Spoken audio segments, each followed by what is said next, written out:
ain't see me, you Stevie. Wondering how I reach more evolutions than Eevee and make it look easy.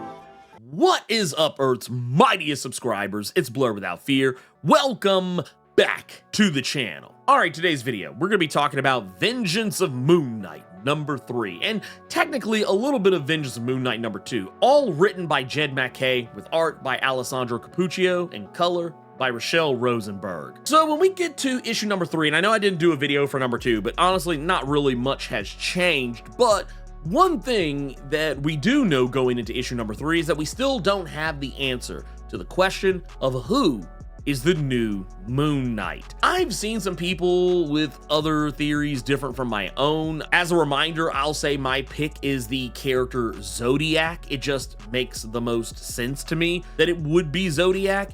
If you want to know more about why I feel that way, then check out my video for Vengeance of Moon Knight number 1, and I'll tell you all about it there. I don't want to really rehash that too much. But as for the others that I've seen some say that it could be the return of Randall Spector, the brother of Marc Spector, a guy who, when initially introduced, was more of a serial killer than anything else, and then ultimately ended up becoming Shadow Knight. We've seen him in Jed MacKay's Strange series as a revenant who was exorcised by Clea Strange, and we also saw him very recently in the Moon Knight City of the Dead series written by David Pepose, where he's facing off against Moon Knight and a cadre of other Fist of Khonshu and the Red Scarab of the MCU. It would be going to the well too many times, way too fast in my opinion.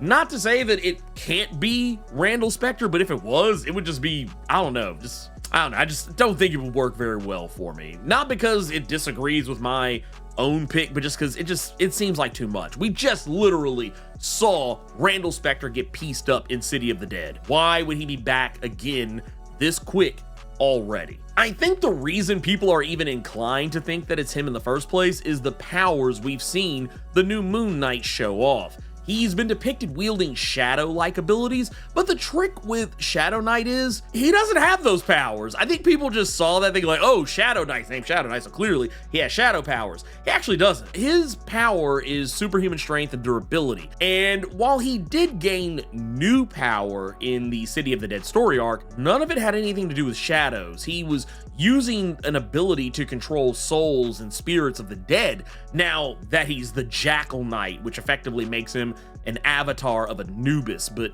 yeah, I don't see it. I just don't see it. Once again, I feel like that's just one of those low-hanging fruit things that, you know, people are going with. And I know I often say Occam's razor, but this is one of those where, yeah, Occam's razor does not apply here because, yeah, he might be the most obvious answer, but I think Zodiac is that much more obvious, if we're gonna be using my Occam's razor theory against myself. As for the other guess, some seem to believe that it's just Black Spectre having come back, which I think is doubtful. He's very likely somewhere being tortured by Zodiac and held prisoner. So even if he did get away, it would still be going back to the well too soon. He literally was just dealing with Moon Knight in the recent issues of the series by Jed MacKay. So yeah, it would just, once again, it would be such a quick turnaround. It would not even be even the least bit remotely surprising. And I honestly don't even think it would even be the most interesting person to have under that mask, especially considering that Robert Plesko, aka Black Spectre, seemed infinitely more interesting to destroy Moon Knight than trying to become him. So yeah, I'm gonna say no to that one. I've also seen some people bring up the old character Midnight, the man once known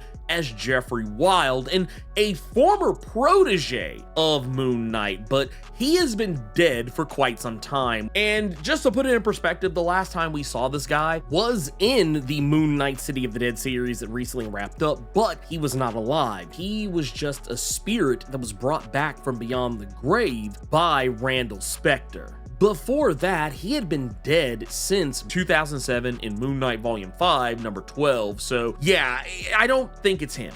I mean, yeah, we did see the return of Randall Spector, who had been missing for kind of in and around about the same amount of time. But yeah, if I had to take a pick, I would say Jeffrey Wild is way more likely than Randall Spector. As for the rest of this comic, it is good to see each issue focusing on an individual. The first issue was Reese and how she's stepping up to the plate to be leader of the Midnight Mission in the wake of Marc Spector's death. And the previous issue, Tigra, it was all about how she's not coping well with Marc's death and has even gained some murderous intentions when she goes out into the streets to fight crime in the name of the Midnight Mission. And these were feelings that, you know, she didn't really have before, at least not recently.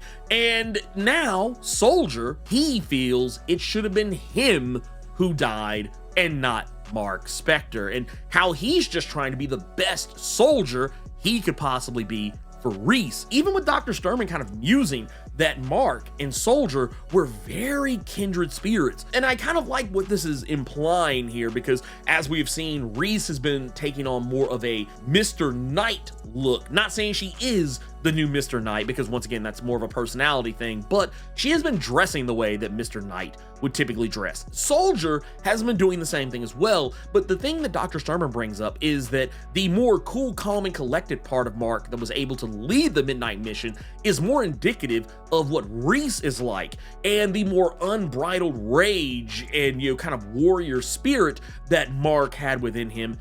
This is more indicative of Soldier.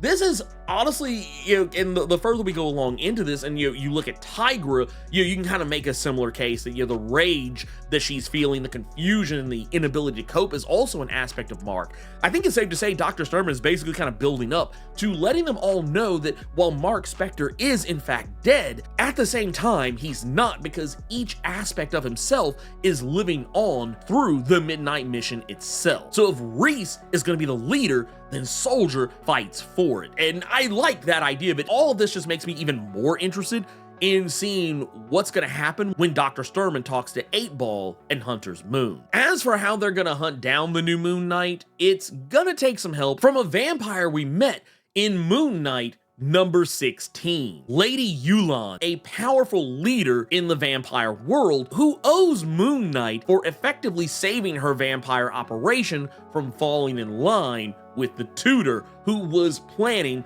to turn all vampire society into a vampire pyramid scheme. How will she turn the tide against a Moon Knight? It's hard to say, but she gives no fucks and is likely far more powerful than your average vampire, and she fears nothing. She even employs vampires who are equally as deadly as herself, but I have a feeling while she will be helpful in, and I would even dare say instrumental in tracking down the new Moon Knight, it's probably going to take Hunter's Moon at full strength, as well as the rest of the Midnight Mission, to end the new Moon Knight once and for all. And I feel like once we get to issue number 4, that is when we're finally going to get the reveal of who the new Moon Knight is under that mask.